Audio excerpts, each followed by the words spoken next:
$4 million per year. Surtain becomes the highest paid corner in the league. And in college football, reports say LSU running back John Emery will miss the rest of the year with a torn ACL. It's time. You know what time it is? Time for Tuscaloosa's longest running sports show. The biggest goal of our team, especially in the first half, we at Bama, we're trying to be the best. Always is to win a national championship. Something cool to look back on. We don't want to waste a failure. You're inside the game. John Mechie on the ground. Appreciate your interest in the game. On your home for Alabama sports. Alabama wins. Tide 100.9 and streaming on the Tide 100.9 app. Powered by Tuscaloosa Toyota. And now, here's your award-winning host, Ryan Fowler. And a big good afternoon to you. Welcome into the game. T-Town Tide at 100.9, 1230 WTBC. It's going to be a busy rest of the week. We're going to do score predictions today. We'll do those presented by Southern Ale House, 1530 McFarland Boulevard, 1530 McFarland Boulevard. We'll also announce the winner from our big score prediction contest last week, and we'll do that coming up in a couple of minutes. Aaron Torres is going to be that guy. We always like to do the winner whenever they call in, and it's kind of a little bit of a fun here. But we'll do a score prediction day. We'll get you involved in the show. We'd love to hear from you. We've also got tons of Kaylin DeBoer audio that we're going to get into. The assistant coaches today. We were inside the building, had a good availability with Freddie Roach and also Coach Cap. I believe Robert Gillespie was also. But the way they do that is they bring in all these coaches at one time. So you kind of have to pick and choose with where you're going to be able to go. Freddie Roach was a guy that I went to, wanted to hear about the defensive line because the defensive line looks like it possibly could be one of the strengths on this football team, right? You see some guys starting to kind of take step. LT Overton, wow. We've heard about him throughout the camp, and you see it game number one. Grabs you in a lot of different ways. That'll be one of the things that we'll dive into. We'll talk about it, and we'll kind of get your predictions. I'll be curious who the first caller out of the gate and the score prediction tiebreaker that we'll do. And we'll have some fun. We also got Kaylin DeBoer audio. Jackson, you give me the thumbs up when we're ready to do that. Let's go back to an opening clip because it kind of sets the stage. When you look at South Florida, you think about South Florida. Go back and look at Coach Saban. You know, you do think back and you think about, okay, how did you get from Jalen Milroe following the Texas game to Tyler Buchner? And was that a revolt? Was that I look back at that team, and I know there's people that are going to disagree with me, but that was one of those that I thought Alabama, they were not happy. They were not happy that the leader of their locker room, Jalen Milroe, was not in that football game. And there was some, I don't know if it just disrupted the chemistry. I mean, I go back to, 2015? Ole Miss game here, Cooper Bateman getting the start over Jacob Coker. I think they told Cooper Bateman about 15 minutes prior to the game and Jacob Coker that he was not going to be the starting quarterback. I mean, it kind of disrupted a little bit of the flow, and you want to play with every guy out there, whatever the quarterback is. But it looked like that team was just the chemistry issues going to South Florida, that environment, and then knocking out one of those teams is kind of the way that you make them quit. It's kind of like Western Kentucky. It was over before it got started. But when you look back at South Florida and you begin to look at it and you think about that game, you almost allowed them to gain confidence, a little bit of momentum. And Alabama was against the ropes, right? They had to run the football, try to bail themselves out. So we'll dive into that. We'll talk about if this is a revenge game. I don't know if can you have a revenge game like South Florida? I mean, as bad as you played, yeah, you want to be able to have that knockout punch. You want to be able to show, hey, listen, we're Alabama. You didn't really see the Alabama team that we were accustomed to last year in Tampa. Now you get a chance to maybe get a little bit of a rebound. I don't know if that's really part of the motivation. I know that those questions have been asked quite a bit, whether it's Kaylin DeBoer, whether it's the assistant coaches, or even the players. There's the conversation that we dove into. So we'll do that coming up here in just a couple of minutes, and we'll talk about it. Aaron Torres is going to be a part of our show. Josh from College Football Nerds is also going to be a part of our show coming up at 3 o'clock. So we're going to have two guests. We'll talk to Josh from College Football Nerds, and then we'll talk with Aaron Torres, Fox Sports national analyst. We'll do that coming up here in just a couple of minutes. So Josh, College Football Nerds, and if you have a chance to subscribe to what they are able to do on the YouTube account, it's pretty amazing, right? It's the comprehensive review. I remember featuring Josh the first year. He was one of those guys that kind of showed us, with you look back at Nick Saban and Pete Golding, remember the first time, I guess it was the LSU loss that Alabama lost 2 years ago at Baton Rouge, and he came on and he talked about, why was Will Anderson playing inside? Why were they only playing with one defensive lineman? And scheme-wise, and he made us understand it where we could understand it, right? Put it down to our terms. Because we can speak the football language. I can't really, confuse anybody. You guys could probably confuse me more than I could probably confuse you. That's a jack over the top. All this different stuff. I mean, I can describe cover 2, cover 3, quarters.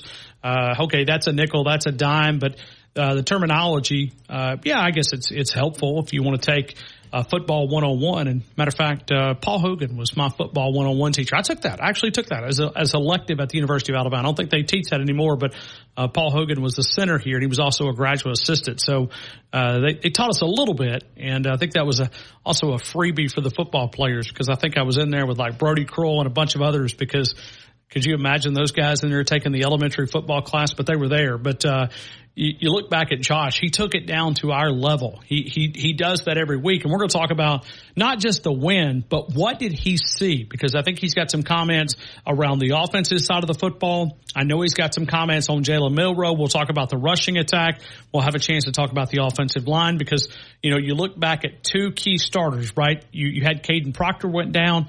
Elijah Pritchett, the backup at right and left, slid over, did a pretty solid job. What did he see from Wilkin Formby at the right tackle? From our eyes, it looked really good. I do know that when you look at grading out, he's pretty solid on the grade, much better than what Elijah did at left, but understanding that Elijah didn't get a lot of the reps at the left side if you look at the grading out side of things, but you look at Wilkin Formby. So we'll be dialed into that with Josh from College Football Nerds coming up at 3 o'clock. We'll have a chance to do that, and we'll go in a couple of different ways. So we'll do that coming up. 2:15, Aaron Torres, 3 o'clock, Josh from College Football Nerds combined, and we'll take phone calls between Aaron Torres and Josh from College Football Nerds. We'll do that coming up in a couple of minutes. T-Town, we are always powered by Tuscaloosa Toyota, TuscaloosaToyota.com, 3325 Skyland Boulevard, and online at TuscaloosaToyota.com. If you're looking for a new Tundra, you can find that 2-wheel drive, 4-wheel drive.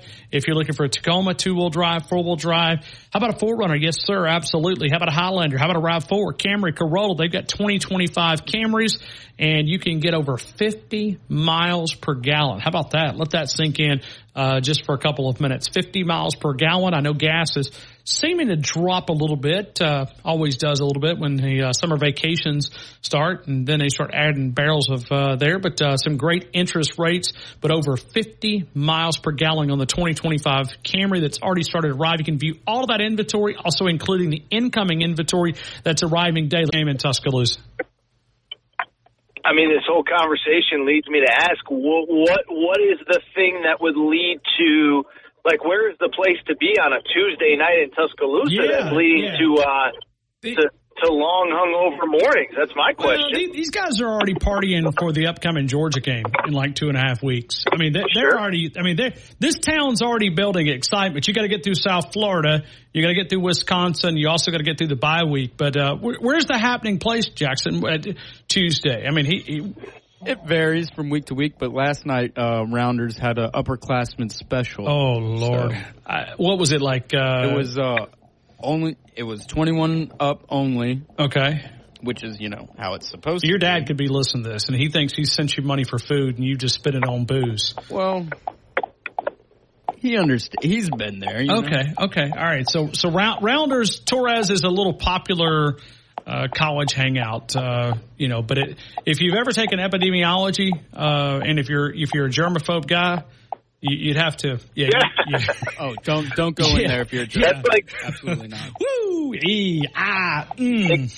The smell alone. That's like 90% of college bars, though. I feel like the good ones, anyway. Yeah. This one, you might leave with something Ajax won't wash off. Well, I don't know if you're talking about, the guys and girls of Tuscaloosa or what here, but yeah, no, I mean, listen, that's what college bars are supposed to be, sticky floors, cheap food, cheap booze. Overflowing toilet. Yeah, the overflowing toilet was always, it's running out in the street. Yeah, that's. Oh, right. Come on now. Hey, but I will say this, like. Inappropriate. Well, no, I mean, it is. I mean, we have a place here in Tuscaloosa that it used to be called the Jupiter, and you could literally walk by the sidewalk and like the toilet would just be like, it would just be just rolling out there. I mean, Now I'm not talking about like sewage water, just somehow it was stopped up or how many times it got flushed or whatever. But, that place closed long time ago. So that was just my memory. I went out one time and I was the designated driver. Torres, I mean, I don't have a lot of life. College, I was a married student, so really didn't enjoy the party scene. But I did go out one time, and I just happened to stumble into a rugby initiation party, and I left. Those guys, woo, glory. I mean, rugby as it is. But anyway, Torres, forget about all that. I mean, I know we're partying because Alabama beat somebody 63-0, but any thoughts about Alabama's opening game from a national perspective? Did it grab you? Did it get any play on your Fox Sports show on Saturday evening? Well, it's funny. Myself and Jason Martin, we're kind of going through the rundown on Saturday night, and, we were on at 11 Eastern, so it was right around the end of that game. And I said, we should talk about Alabama really quick. They're up 63-0. And he kind of pulled Ole Miss is up 76-0. Mississippi State's up 56-3. And I like Jason. This isn't a criticism of Jason. And I said, yeah, but Alabama's the only one that lost the greatest coach in the history of college football. And we were told, and so, listen, dynasties aren't built off of beating Western Kentucky and Eastern Illinois and all that. I get that. But at the same time, it went about as well as you could have wanted it to. And I know that Jalen Milroe didn't throw the ball a lot, but listen, you controlled the line of scrimmage. That's good. Defense was awesome. That's good. By the way, I think it's kind of interesting. Nick Saban himself was kind of questioning the secondary of this team. Keon Sabb, who's a transfer. Obviously, the transfer portal is a big talking point in 2024, especially with the way that Clemson looked against Dabo. So what's kind of interesting is, I'm the guy that spent, the last 8 months saying, hey, this is the most talented roster Kalen DeBoer has ever coached. But it was Ryan Williams with 2 TDs, who was obviously a saving commit, but DeBoer had to re-recruit him. And then, of course, Keon Sabb was probably the defensive MVP who came in as a DeBoer recruit as well. So I just bring it up because it's kind of interesting. It was 2 guys that DeBoer really closed after he got to campus, which were kind of the guys that stood out to me. So I don't want to oversell a 63-0 win. But again, there are plenty of teams that would have taken a performance like that didn't get it. And I think you got to be happy with it if you're an Alabama fan. Well, and you go back to last year. I know it was coming off the Texas loss. I get that. But Alabama went down to Tampa with their feelings hurt. And they played a team that, in comparison to Western Kentucky, right? I mean, a directional program, South Florida. I mean, they've had some success, but so was Western Kentucky. They won 8 football games last year. Alabama stumbled out of the gate and went 17-3. So, if you overreact to a 63-0 beatdown, it feels like a little bit of momentum. In continuation of the offseason, you thought Kalen DeBoer was building something. And the best thing that I witnessed out of that game is watching Jalen Milroe take significant steps in confidence. Now, was he perfect? No, I'm sure he would tell you that there's areas that he missed. But 7 of 9, he threw 9 passes, and Alabama scored 63 points. 9 passes, and they scored 63 points. Well, and I've said this consistently in my career, is I never dismiss the team that is supposed to win big early in the season and does exactly what it's supposed to. Because at the same time Alabama was playing, let's look at Oregon. Dan Lanning, the guy that everybody wanted as Alabama's next head coach, they had to hold on for dear life, 24-14 against Idaho. Michigan, playing Fresno State. I know Fresno's been a good Group of 5 program, but final score is 30-10, but if you watch the game, it was 16-10 with about 8 minutes to go in that game before Michigan scored, and then they had a pick 6 to kind of seal the victory. So, like I said, I've never been one, and by the way, it's not just Alabama. Ole Miss, 76-0. I think Jackson Dart had 6 total touchdowns. I know you don't want to give credit to Coach Freeze over there at Auburn, but 73-3. In a game that's how you're supposed to win. And so I'm never going to criticize you for winning 73-3 when there are teams out there that are, it's 16-10 in the fourth quarter against a team they should be blowing out. So I thought it was a solid, back to Alabama, of course, a solid across-the-board effort. And Kalen DeBoer's first season isn't going to be determined by what he does against Western Kentucky. But to your point, Ryan, you saw everything that you were hoping to see out of the Crimson Tide in that victory. Torres, around college football, because we had a busy week, right? It started on Thursday, and then it ended, late Monday night. Yeah, I mean, it was college football just all over. I mean, it was crazy. I mean, a lot of games. If I said your biggest takeaway from the weekend, if I said biggest takeaway, what was it? Something that grabbed your attention, something that you didn't expect, something that was a confirmation of maybe what you did expect? Your biggest takeaway, what grabbed you? It's a great question.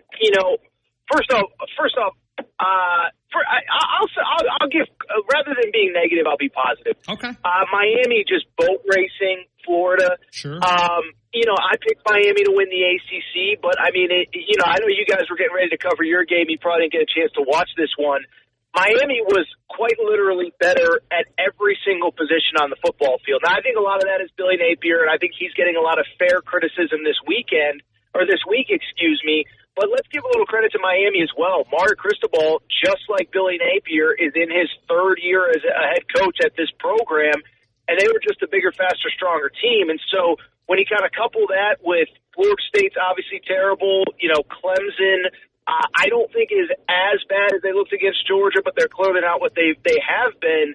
I think if we're talking about teams that were confident after week one, I know everybody hates overanalyzing, but confident after week one that are going to be in that playoff conversation. I think Miami's there.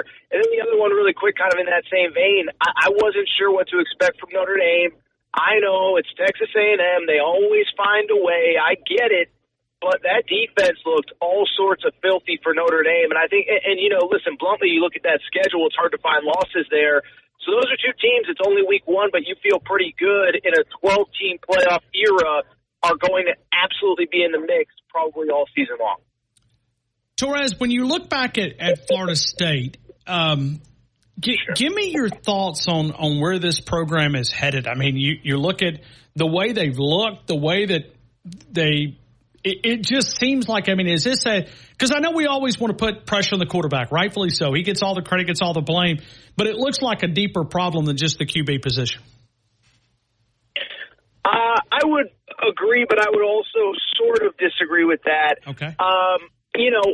What I would say about Florida State, in my opinion, is first of all, I think what we're learning is we get so infatuated with the portal, good and bad, right? Like we criticize Dabo when he doesn't use it enough.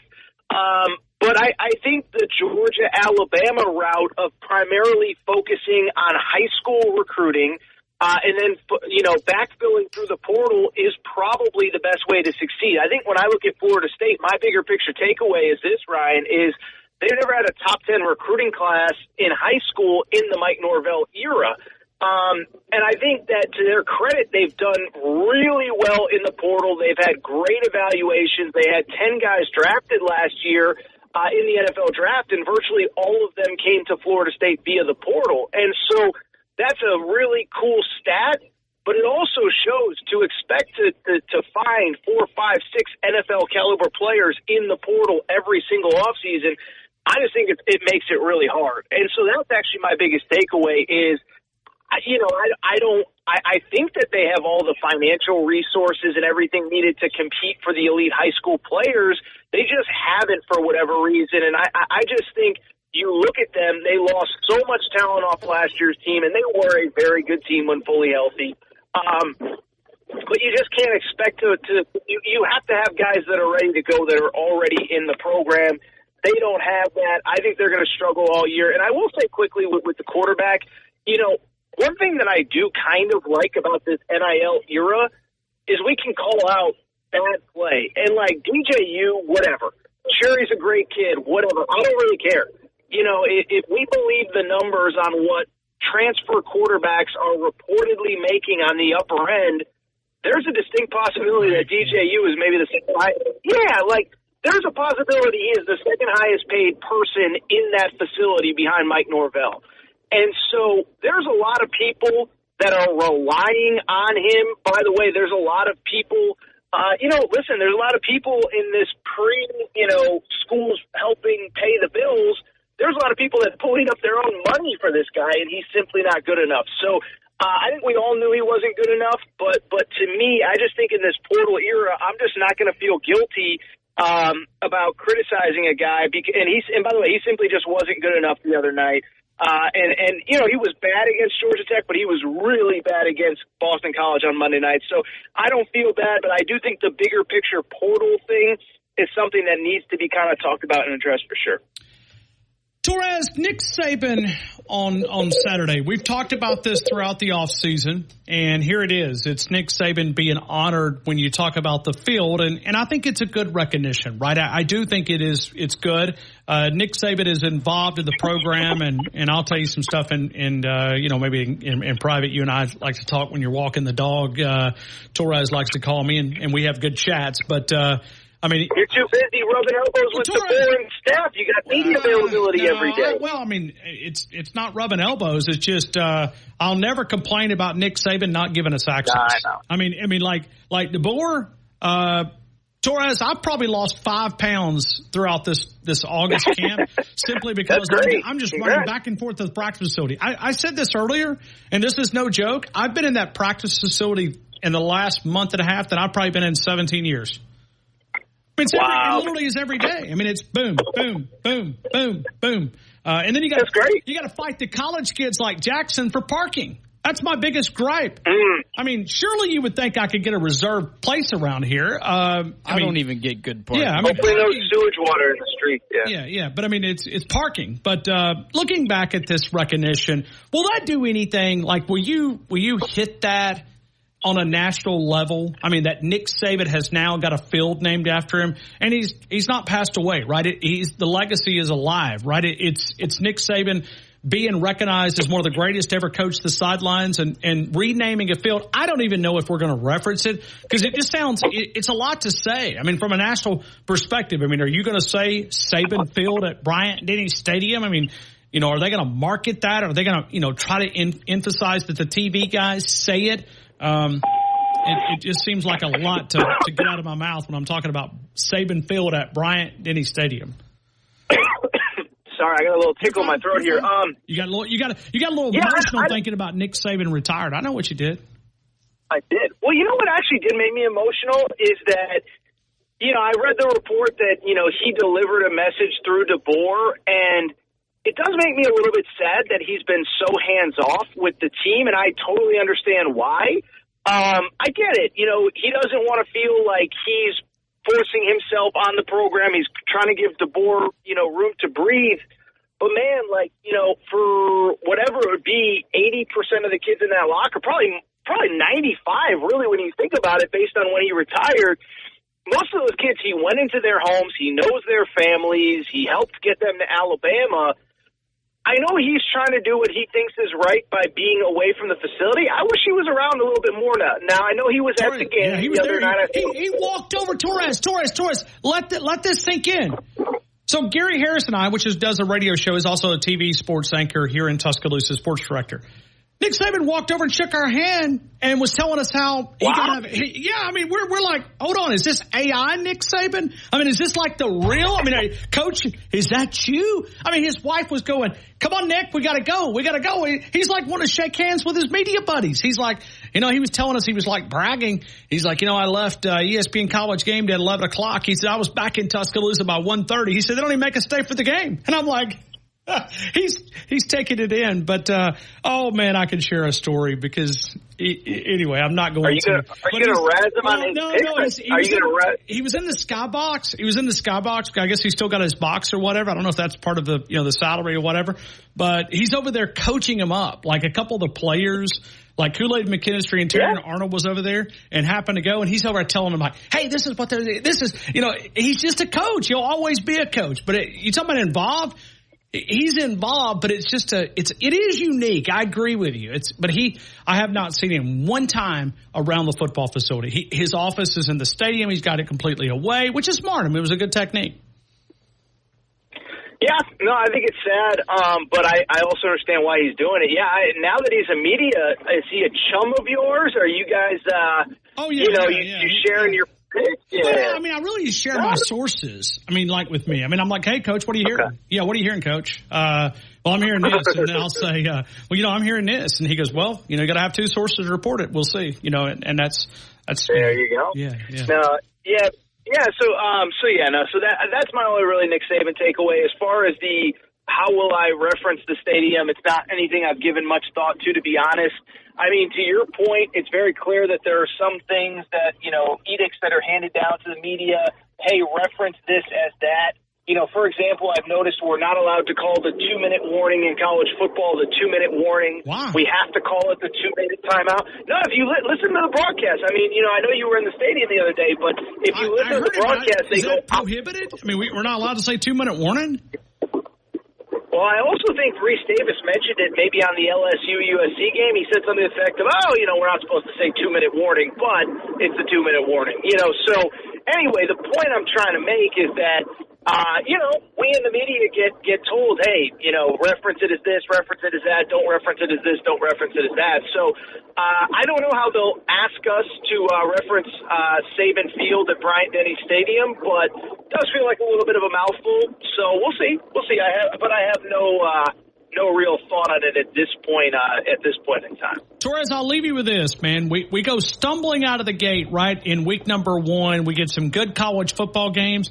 And then week 2, we're back to playing the group of fives. I mean, you look at the schedule, the game that really grabs you is Texas and Michigan. And that doesn't really grab me. I mean, I know Texas is going to Ann Arbor. I get that. But it really doesn't it's not. Yeah, I mean, I'll watch it because it's 11 o'clock and I won't have anything else to do, be getting ready for the game. But I mean, Bowling Green, Penn State, Arkansas. I mean, it's frustrating to see us get off to this type of start, and then we go stumbling into week 2 with, all these non-conference games: Georgia, Tennessee Tech, Notre Dame, Northern Illinois. I mean, it's frustrating. No, I'm with you. I'm with you, and I don't know how all this gets worked out. And I'm with you too, by the way, on Michigan, Texas. I mean, even Sark, I listened to some of his media availability the other day, and he basically acknowledged, he's like, we expect this to kind of be an NFL game in terms of time of possession, in terms of number of plays run. So, sometimes you get these great, historic matchups, even like a Miami-Florida last week, well, maybe not, but LSU-USC was a fun watch. It wasn't perfect, but it was a fun watch. Michigan-Texas looks great on paper, but I don't know if it's a fun watch. The other thing, too, Ryan, let me say this. The first game of the 16-team SEC era is Kentucky-South Carolina? Greg Sankey, what are we doing? Greg Sankey, what are we doing? This is the game that you chose? I mean, we could have gone Georgia-Bama this week, or I don't know if it's because, it's the opening week of the NFL, whatever.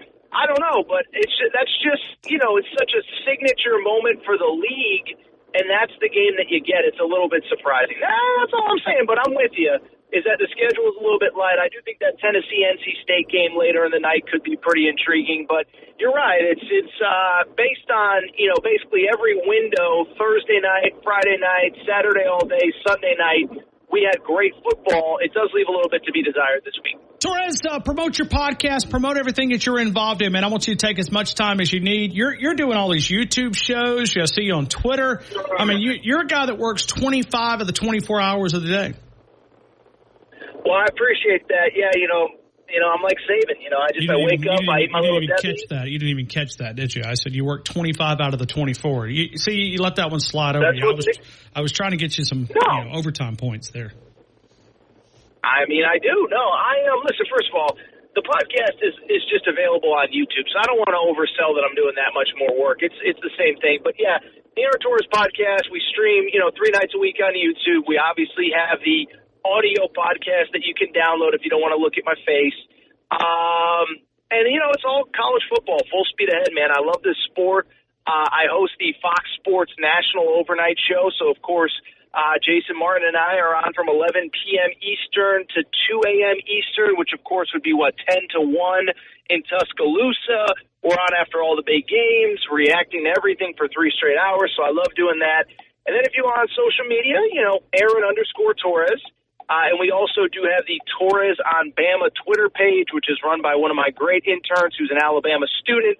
don't know where he was on Tuesday night and if he was getting into too much trouble, but he does. I don't know if he's buddies with Jackson over there. Was it Jackson? I'm sorry, I forget. Yes, Jackson. It's Jackson. Yes, Jackson. Jackson. Yeah. You know Torres' buddy. You know what's his name? He's not going to give you his name. I can't give him a name on there. The reason why he's not going to give it is because he's trying to protect him because he's really good at his job. He's really, really good at his job, and Torres is afraid that I might try to hire him. I don't want Tide 100.9 with the big budget, with the big bucks, coming in and swooping up. No, his name's Drew. He's a great kid. He's incredible, Torres. I mean, your social networks are is. I'm trying, man. No, I mean, you master that. I mean, you really do. I mean, I'm jealous many times. I'm like, whoa, that he's a step ahead of the competition. Dude, you're the one with 60,000 followers on Facebook. So I got the old demographic. You've got the young demographic. I'm still working. So So you're doing great. Don't sell yourself short in everything that you've done.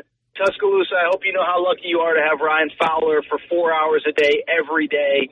But yes, that's where you can follow me, but don't sell yourself short either, Ryan. You're doing a great job, my man. Torres, I appreciate you, man. We'll talk to you next Wednesday. Have an awesome day. It sounds like you're driving. Are you going somewhere? You got, I am. I drop off the dog, for the afternoon so I can go home and do my show. I don't know if you heard, she was dropped off in the middle of the segment. I didn't even miss a beat. The door opened. My mother-in-law grabbed her and the door closed, right? And I was just talking about whatever. I don't even know what I was talking about, but it was right in the middle of the segment. So, man, you're brilliant. You're brilliant. Torres, I'm jealous, man. I hope you have a great rest of your day, man. Thank you so much, man. Enjoy the rest of the day, my friend. All right, roll Tide, RTR, roll Torres, roll. We'll talk next week. RTR, roll Torres, roll. Aaron Torres, Fox Sports national analyst. Always fun to visit with him. We are affiliated with Fox Sports right here on Tide 100.9. Score prediction day, Josh from College Football Nerds. More phone calls right here at T-Town Tide 100.9, 1230 WTBC, your home of Alabama Crimson Tide Sports. Pat, Tuscaloosa. Pat, good afternoon. You're in the game. I hope all is well. Oh, it is, Ryan. Man, what a wonderful interview there. Thank you. He is as comprehensive as any guest we feature. I mean, there's a reason why they call, right, College Football Nerds. I mean, it's a different dive. Oh, yeah. I mean, that was just absolutely incredible. I wish they'd have given us a score for the ball game today. For South Florida, but that'd be cheating because every single one of you guys be first called out of the gate, you'd be copying him, right? Would you not? Hey. Well, yeah, I've got a score this weekend. I think we continue to roll. I don't see us shutting these people out because they have the same quarterback from last year. I was in Tampa. Hey, did you go down? I can't remember if you went down or not. I did not. Yep. Hey, it rained a bunch, and then it rained a bunch more. That was, it was literally at one point in time, it was over 6-8 inches of rain in the stands where people were. In the alleyways, and everybody burnt their shoes for sure. But I'm thinking I like 52-3. 52-3. Pat, do you view this as a revenge game? Yeah, I do. See, I don't. I just don't. I don't know if I have that type of feeling that this is does South Florida even qualify for a revenge game? It's a 32-point game. Well, yes, a 32-point game. But they didn't get our best last year for some reason. And I can't explain why. I'd heard a bunch of rumors. Martin Houston said that was a bunch of bull crap. And he didn't use the terminology bull crap. That's my terminology. And but that's what it looked like. Those crazy people out there that are saying those kind of things. What do you mean? What do you mean? You just said going to South Florida. There's people out there that thinks that the offensive line wasn't doing what they were supposed to be doing, and I can't believe that. If that was true, all of our offensive lines should have been fired and the scholarships taken away from them if that was the case. But there's people out there that think like that. That's not me. But there's people out there that do think like it. And so I feel like they're going to make an example out of South Florida and give them guys a long, long flight home. And I look for that, like I said, I look for us to roll. I look for Jalen, then are you combining Jalen's rushing and passing as far as total offense for Jalen? What do you mean? Well, that's just what I'm asking. Is that when you said total offense for Jalen as being your tiebreaker? No, that was last week. I mean, Pat, okay.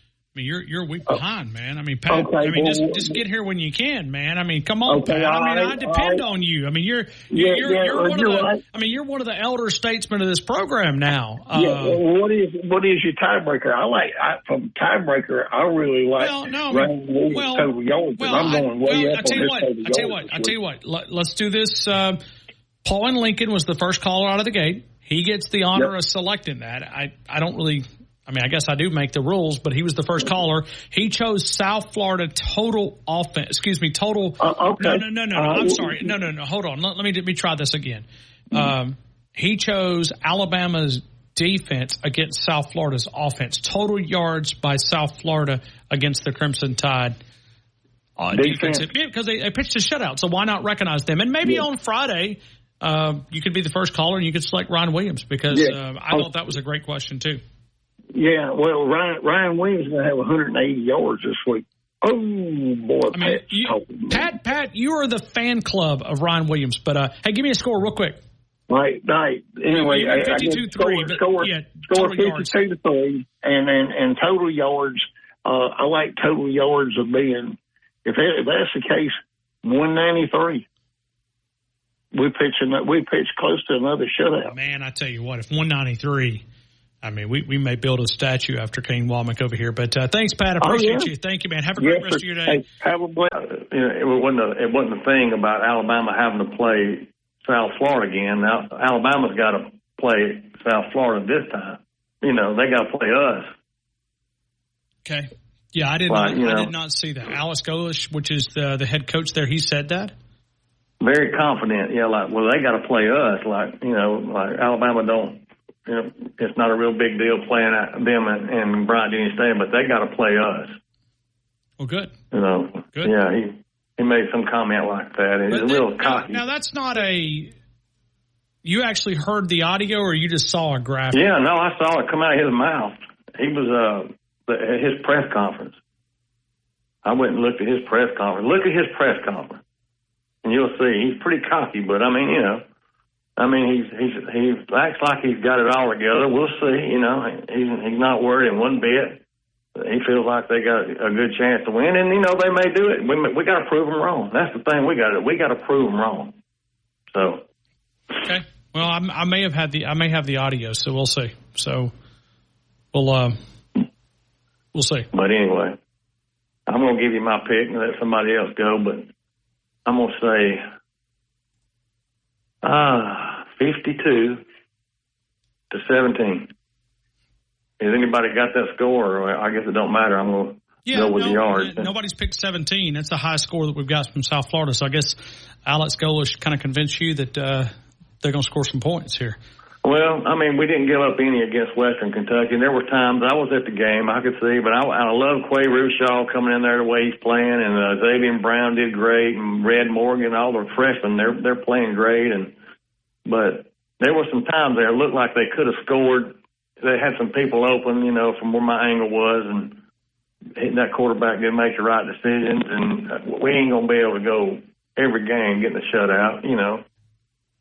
And this is a pretty good offensive mind he's got. He's a good offensive mind coach, but who was there last year? We stopped him. I don't know, though. So they only got 3 points on us last year. And they are in Bryant-Denny Stadium. But I'm just going to say that just for kicks and giggles.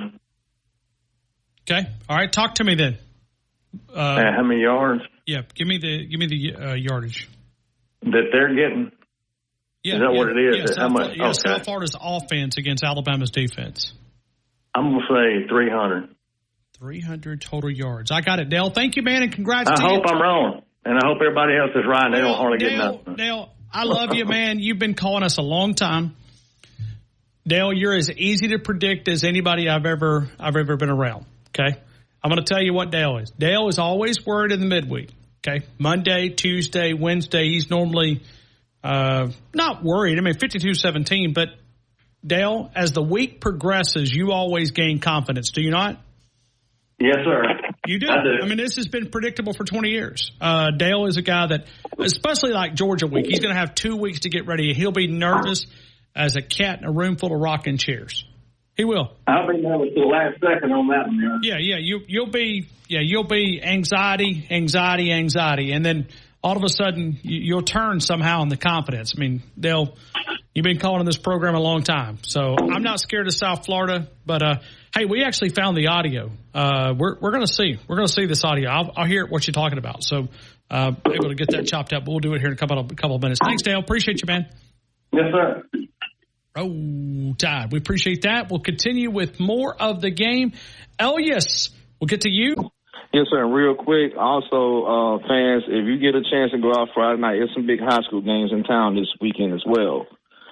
We have Hillcrest playing Hoover at Hillcrest. We have County High playing Thompson at County High. And you have the big rival Central Paul Bryant game as well. And my guys are 2-0, Ryan, with homecoming this week. Roll Tide. Go hold Ironman. Go hold Ironman. Yes, who do you have this weekend?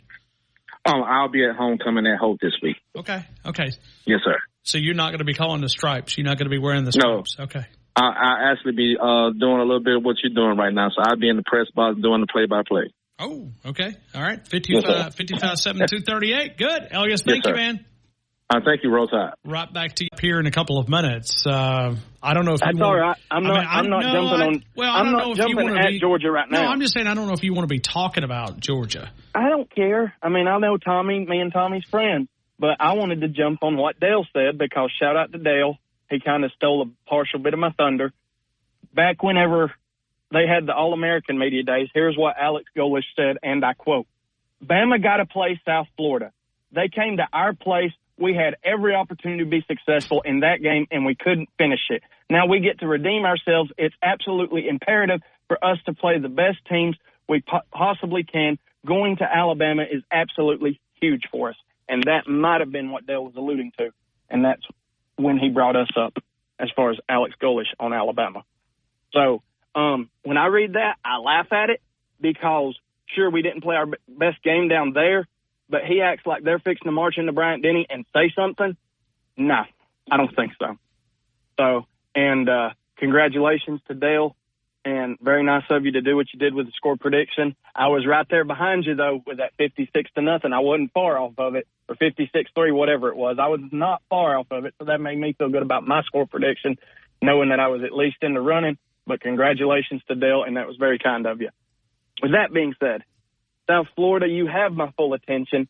Come into Bryant-Denny, but you're not going to do anything about it. You're just going to come in, get your tail beat, get a check, and we're sending you back to Tampa Bay so you can build something on your campus with that check. So I will give you my score with that being said. And I don't know if they're going to get a check because didn't we do a 2-for-1? So going down there, it might have been a payback. So I think we did a 2-for-1. I think we went down there one time. They came up here twice, so you saved a little bit of money in return. So, well, anyways, they're still getting their tails beat.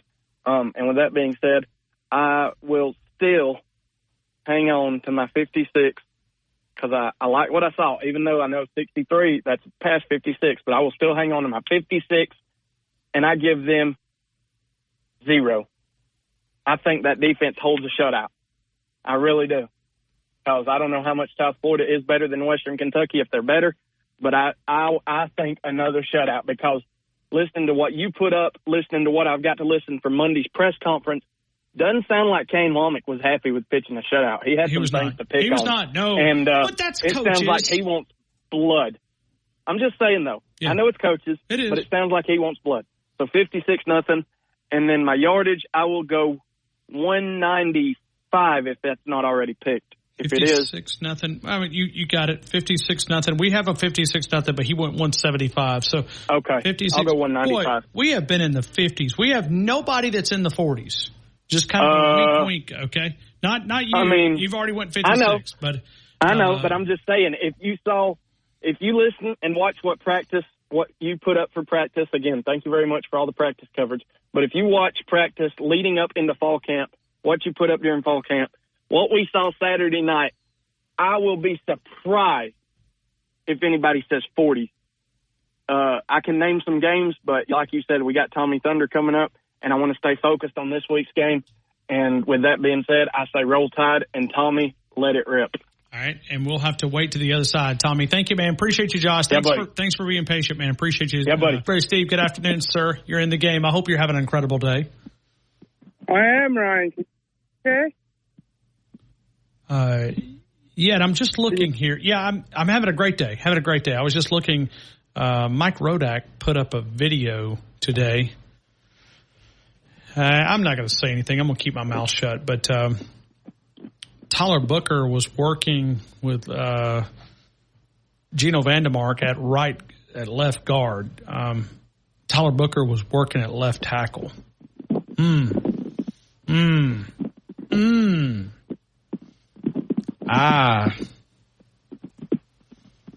That's a hint right there. That's a hint. Anyway. What kind of hint? Yeah. Well, you got to read between the lines. I can't come out here and tell everything I know. I'll tell you what, I'll tell you some of the things I know, but I can't tell you everything. Well, that's okay. That's all right. I'm not offended. You're not a fan? You're not a fan? I said I'm not offended much. Oh, okay. I got you. I mean, I'm trying to be good. I'm trying to stay in my lane. There you go. This is hard. The Southern Florida team, they want to have the honor of being the first team to lose at Nick Saban Field. Is that what they want? I think that's what it is. I think that'll be a documentation, right? Who was the first team that got their head pounded? South Florida. According to these scores, this thing's going to be over. Well, I'll give you my score, and then we can chat for a bit. I don't want to chew up all your time here, but I'm thinking, can I give a Dawson score, or did somebody already give a Dawson nobody's score? given that. Okay, 63-3. Blueberry Steve goes 63-3. 63-3. I got it. And props to Dale for his. That was super, super nice gesture, man, because... Classy. So, Ryan, one of the other things that I love about the Tide and about the fan base and about your show is that it's kind of like a family, So, it's very encouraging. It's very encouraging. That's what I have to say. I don't know. Well, thank you for saying that, man. Appreciate it. That's okay. So, what is the yardage that I have to that Paul asked for again? Tampa. Okay, so South Florida, the boys from Tampa is coming up here. They're going to be against Alabama's defense that had a big shutout and really limited those guys from Western Kentucky. In honor of the defensive numbers, we're going South Florida total offensive yardage against Alabama's total defense. Okay, total offensive yardage.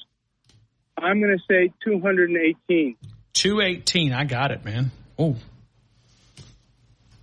And I really, really think that, their coach, their team, they're mouthing off. They're going to be regretting those words.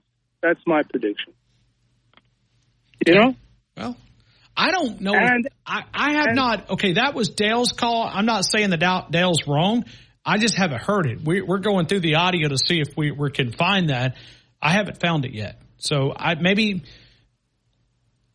That's okay. Fake news. We accept fake news every once in a while, depending on where it's coming from. Well, I noticed there's so many different things on Facebook, and it doesn't. I mean, there's so many different graphics. That's why I asked Dale if he heard it with his own ears, which would make me feel more confident in the audio clip, because there is so many different things on Facebook that is just. It'll be a quote that's not real. It'll be like DeBoer called Dabo I don't know. I mean, it's so far from the truth. It's not even funny, but it's out there, right? It's just somehow it gets shared and shared and shared and shared and shared and shared. And I see it all the time, and I'm going, I was in that press conference. That did not happen, or just something. But I guess that's what people enjoy doing. It's maybe you misremembered, like our dear friend, what's her name, KH. Those are her initials. Did she misremember? I don't like to say her name. I don't even like to say her name. But anyhow, yeah. So listen, I'm so excited about the Missouri game coming down on October 26th. Looking forward to it. I really had the time of my life. Me and my brother and my son and my brother's son. It was and you'll be down for which one? October 26th. October 26th. That'll be great weather. Missouri. I mean, not compared to what you guys. It'll actually probably be a warm up for you guys. But October 26th, we'll have at least somewhat football weather. Yeah. Thank you, Blueberry Steve. I appreciate you, man, as always. Okay, my friend. Roll Tide and roll MAGA. Thank you. Blueberry Steve there. Let's go to Corey Trustville. Corey, good afternoon. You're in the game. I hope all is well, man. Hey, Ron. How are you doing this afternoon? Man, I'm good. Good. Super good. Before I give you my score, please tell me we don't have another injury at the offensive line position. We haven't heard any updates. Kalen DeBoer was on the SEC teleconference. He'll be on his coach's show tonight at 6:30. He gave a pretty positive update against Caden Proctor. Well, you were just saying that Tyler Booker was at left tackle, and I guess that's just experimenting to see what we can do at left tackle is an emergency situation, I guess. Okay. Roll Tide. Is that how you look at it? Yeah, I'm sure they're trying to get some reps with all those guys. I mean, and he even said today, if Proctor can go, then come on, Corey. Listen. That's coach talk, man. Yeah, I agree. No need to push it. Yeah, I mean, why would you? If it were me, I mean, I know you need him by Wisconsin, but you can get those reps in practice. Well, yeah, I mean, and really, if you think about it, I wouldn't even think you even need him for Wisconsin. After what I saw against Wisconsin, I think you just save him for Georgia. If it were me. Yeah, and you got a bye week there? Yeah, you need a healthy Proctor, all you can get. Gotcha. Yeah, you do. But there's something I think we need to take into context here about this South Florida game. If you remember this, the South Florida quarterback ran for nearly 100 yards against us. I think this defense will be out to prove a point saying that that's not going to happen again. Wouldn't you agree? Defense, I mean, the defense only gave up 3 points last year, right? Yes. But that quarterback is mobile for what he is. But he's coming into Bryant-Denny Stadium. Atmosphere will be charged, especially with honor Nick Saban. And I think Alabama wants to prove that last year was not the real Alabama that walked into Raymond James Stadium and put on probably one of the worst performances I've ever seen under a Nick Saban coach team in a win. Wouldn't you agree with that? I really haven't given a lot of thought, Corey. But you think so? That was a hard watch as far as a win. I mean there's been some ugly wins around here. I mean, I really haven't given it. Is it the most ugliest or ugliest win? I mean, I guess. Well, I mean, I understand Merrill didn't play, and I understand there was a driving rainstorm that had a delay, but Alabama, from a talent standpoint, is infinitely better than South Florida, and we just let them hang around. But this is this year, and I think Alabama is going to do close to what they did to Western Kentucky. Therefore, I'm going to go with 56-10. Okay. 56-10. We're going South Florida total offensive yards against the University of Alabama. I'm going to go 240. Okay. 56-10, 240. And Corey, I appreciate you, man. Thank you. Roll Tide. Oh, you're welcome, Ryan. Roll Tide. Out there at that left tackle spot. That was released by University of Alabama Photo. That's not me speculating or adding something that I'm hearing. But, yeah, you could look at that photo. You can read what into it you'd like. But Corey certainly read something in. Like I said, Corey's smart, man. I mean, I've been dealing with Corey for a long time. And Corey, you can put him over the top. Listen, it's Wednesday, guys. It's Wednesday. Tomorrow's Thursday. Day after that's Friday. Day after that, Saturday, 6 p.m. Got plenty of time. Don't over panic. Don't over rush things. A little something there. Let's continue. Josh Foster's. Josh, good afternoon. You're in the game. Roll Tide. What's going on there, Ryan? Just trying to avoid Corey's questions. I could tell. Especially from putting out Mike's stuff. But I didn't put out the photo. I didn't say a word about it. I don't know what. Well, I mean, I asked today, Coach Cap, what would they do from a backup perspective, behind Elijah Pritchett. Didn't Pritchett finish the game up? He did. Yep. Well, they could rest him. I mean, I guess. I mean, what's wrong with him? No, ain't nothing wrong. Okay. All right, Josh, continue, man. Roll Tide. South Florida, Alabama. Well, I just wanted to say it was great to see defensive backs looking for the ball. Praise the Lord. Yes. Hallelujah. I mean, it was. I mean, it was like, whoa, look at that defensive back. Look at that defensive back. Look at that defensive back. That was on my mind. It was like, hey, what are we doing here? We're playing defensive backs are looking for a ball. But still think Milroe, I mean, I don't know. It's going to take a few games to see how DeBoer and Sheridan's calling the offense and is wanting him to do. Still think there's some stuff he needs to improve. Oh, I think there always is something to improve. But I think when you step back a little bit, you look at the steps that he's taken. I mean, look at the progressions. Okay, I mean, I hate to use quarterback terminology. Think about where he was at last year.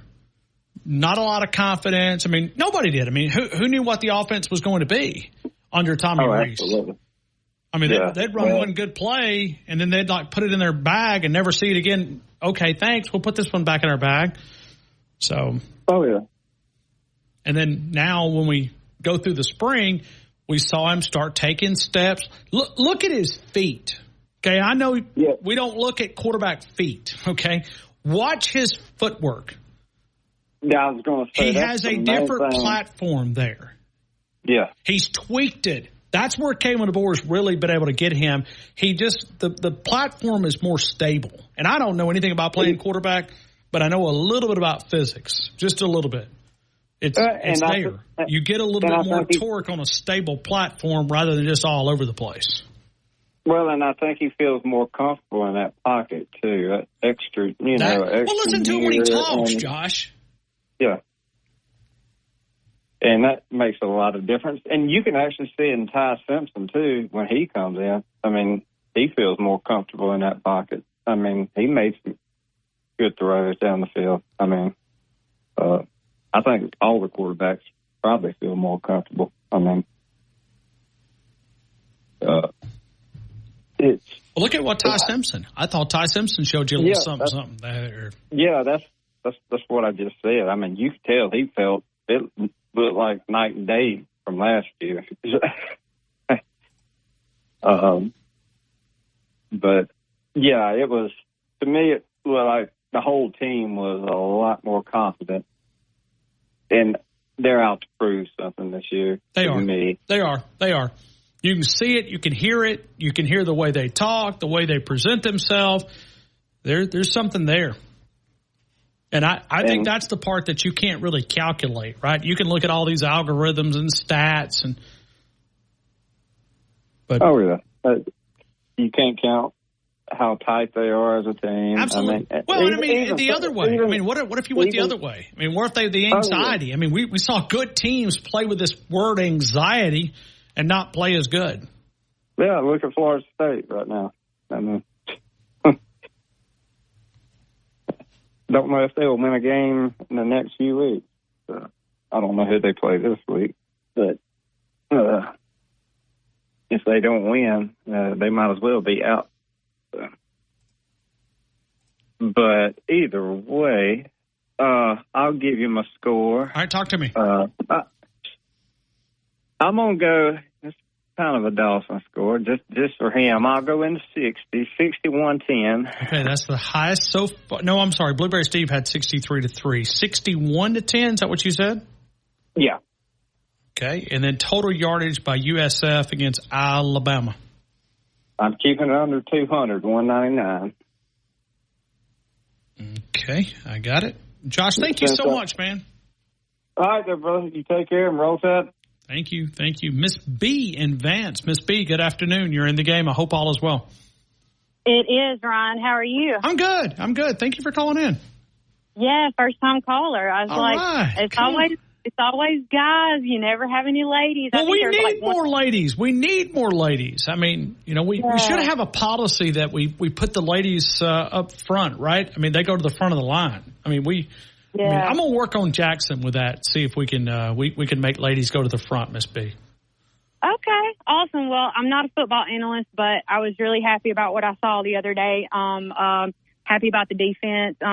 Penalties, hope those get worked out over the next few games. But talking about Jalen, man, I thought Jalen looked a lot better, in my opinion. He saw some throws that I didn't think he would have seen last year. And when he connected with Ryan Williams, I'm super excited to see what that young man's going to do. But I'm hoping when they come up against Wisconsin, we'll be able to really see more from a stronger team maybe than South Florida. So great analysis. I mean, Ryan Williams is going to be a superstar. I remember talking to this young man back, National Signing Day when he committed. He came on our show and shared some things, and I went, man, why could I not be this sharp at 17? I mean, you could just tell his parents have done a great job with guiding this amazing God-given ability. Yeah, I didn't even know he was 17, but I actually had the chance to meet Jalen working as a strength coach intern, and he's just a great young man. That attitude of humility, he told me, I actually got to have a conversation with him about where he started and him sitting out that game, and that genuinely changed him. It humbled him. But he had such a great outlook on it, and hearing him personally tell me that, he's a good guy, and I think we're going to see a lot from him this year. But I think we're going to see a lot out of the team once we come up on Wisconsin, and I'm glad they get these 2 games away before we hit Georgia.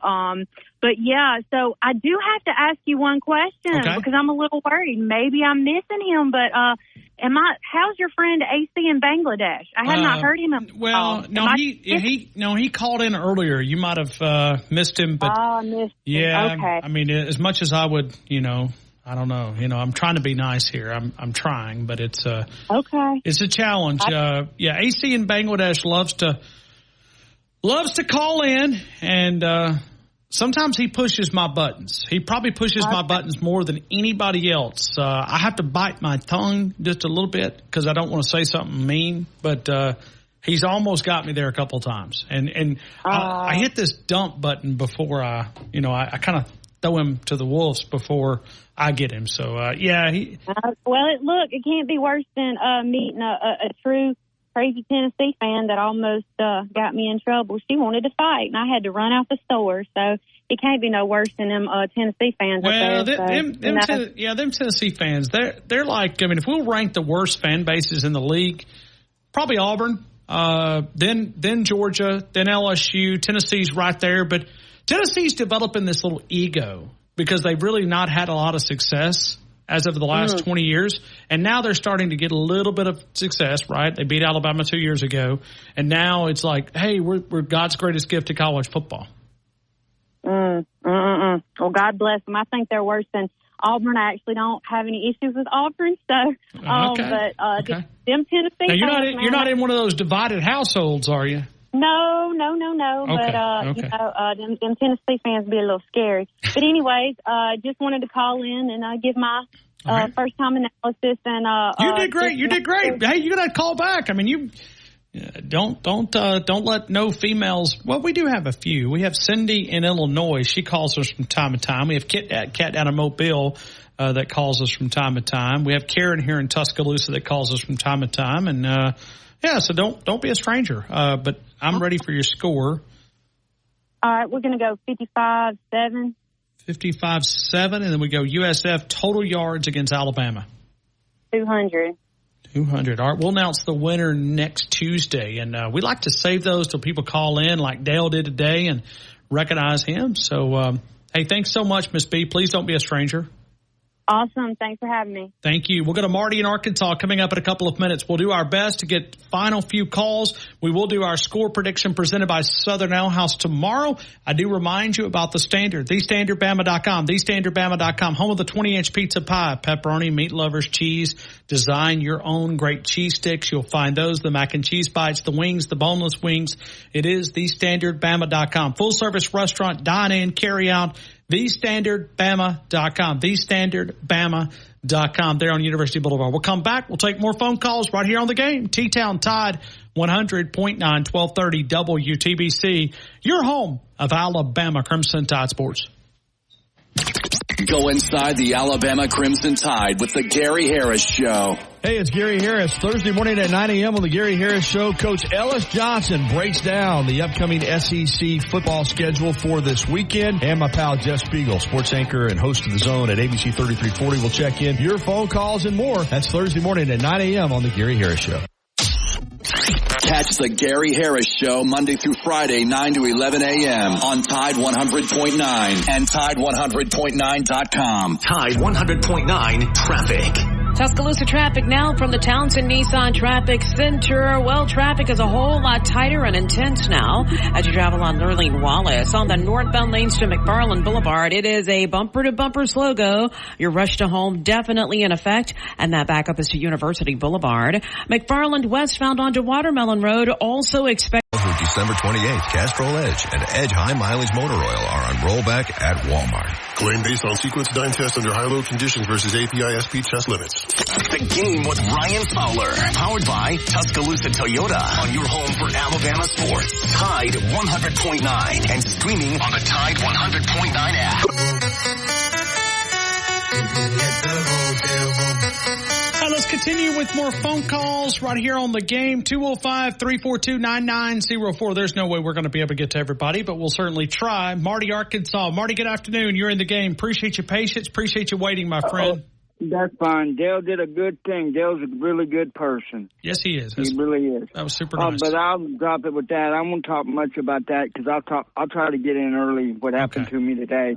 But I'm not going to talk about that because I'll get my score and let other people try to get in so they can win. I'm going to go 56-3. All right, hold on. Hold on. Sorry, you were really, really quick. 56-3, and we're going South Florida total offensive yards against 195. Alabama. 195. 195. I got it. 195. I got you, man. Thank you. Thank you, Marty. Just win the game big and don't get nobody hurt. That's the name of the game right now. And that's the issue with this team is, and I think this is where college football is. I mean, I saw today where John Emery, running back at LSU, tore his ACL, according to multiple reports. I don't know if Brian Kelly's confirmed that, but I saw multiple publications out there. It's everybody's thin, and what we're doing is we're asking to play more games, but we're going to have to do it with less people. So. That's why if they go to 16, then what? You gonna play 22 or 26 games? Ain't no way. College football is becoming like a year-round sport, Marty. Yeah, I know. All right, Ryan, you gotta get other people in. I'll talk to you. I'll try to get in early tomorrow and talk to you more. Thank you. We got like 10 seconds. I remind you that we call this program The Game, and the only way that you win a big game, the game of life, is to walk daily with our Lord and Savior, Jesus Christ. Good night, T-Town.